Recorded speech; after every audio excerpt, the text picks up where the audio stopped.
13. On voit ça à 14h33, mais auparavant j'ai été pris. Bonjour, je me permets de vous... Une bonne volonté, hein, mais... Et si vous faites la comparaison avec les personnes âgées, ça veut dire que c'est vraiment... Cognitif. Oui. Les gens à qui on demande des efforts assez simples. Donc là, on leur demande de dessiner une horloge. C'est difficile. Hein. L'horloge qui marque 11h10, eh ben, elle ne marque pas bien l'heure. Montrer que le proto semble avoir une activité aussi, une action sur l'état cognitif. Et donc cognitif, ça suggère aussi l'état comportemental. On peut faire comme ça on aura l'impression que la feuille sera complète. Sinon on a l'impression qu'elle est coupée. Neurotoxique, et cet effet neurotoxique se passe au niveau des jambes, au niveau de la moelle, ce qu'on appelle la sclérose combinée de la moelle. Et il semble, on est en train de mettre en évidence que cet effet neurotoxique agit aussi au niveau du cerveau. Et de moins, si il y a des conséquences juridiques de la consommation de proto, ben, ça fait passer le proto avec un critère addictif supplémentaire.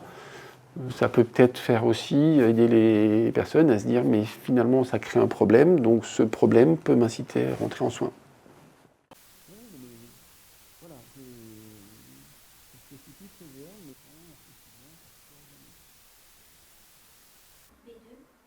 Non, un A.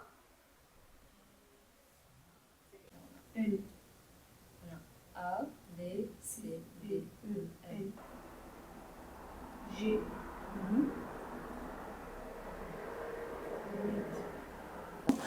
Et par exemple, là, c'est les performances d'une patiente qui est une consommatrice régulière du proto, qui est une personne qui est jeune et comme vous voyez, elle n'a pas réussi à exécuter la tâche, elle a fait plein d'erreurs.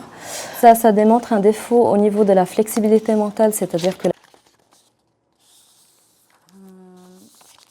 je peux aussi vous montrer des exemples des performances sur des fiches et voilà, je vais leur demander.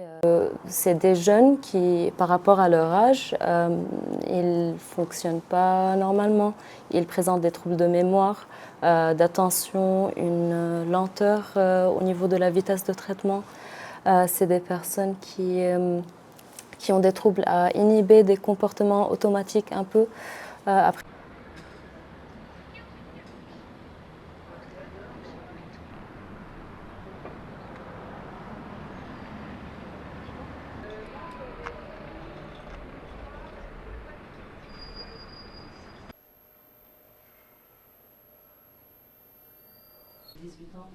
et ça permet d'isoler chaque fonction, ça permet d'évaluer chaque. Attachant, il a sorti 3 couteaux, il a voulu m'en mettre un. Quoi. Okay. Et attendez, mais il était... Ballon, chauffe ton ballon, ballon, bonbonne, ballon. C'est des comptes qui vendent des ballons. Mais franchement, en France, c'est trop facile de s'en procurer. En plus, les gens, ils font de l'argent sur ça, donc ils vont pas arrêter maintenant. En 2021, j'ai testé avec quelqu'un. Et à ce moment-là, je suis vraiment tombé accro. Tous les jours, tous les soirs, j'en faisais.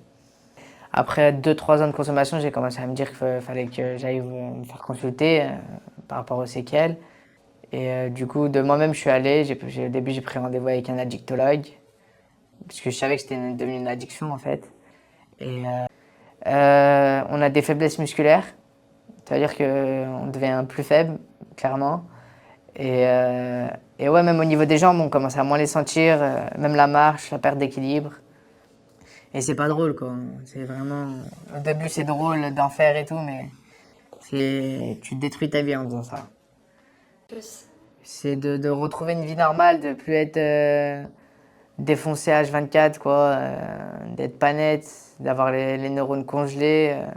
C'est pas une vie, quoi, en fait, à la fin. C'est un plaisir éphémère pour un regret éternel, au final.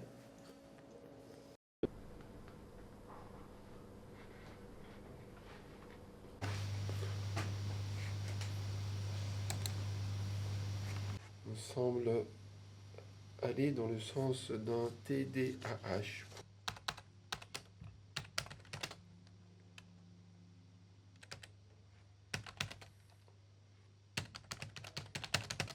Et alors, on est sur une téléconsultation de proto, vous en consommez, vous? L'assiduité attendue était plus qu'au rendez-vous. Non, bah là, ça fait 3-4 jours, là, je transpire, je fais tout. J'essaie de tout faire pour arrêter. Mais j'ai eu plusieurs moments d'arrêt et de reprise. D'accord, mais... C'est hyper intéressant. Et avant d'arrêter, vous étiez à combien de Bowman par jour? J'en faisais quand même pas mal, hein. Ouais, J'en faisais peut-être minimum 5-6. Par jour? Ouais. Ah oui, d'accord. Et sur MyHCL, c'est le petit truc où on reçoit l'application. For more such videos, subscribe to the NewsX YouTube channel, hit the bell icon.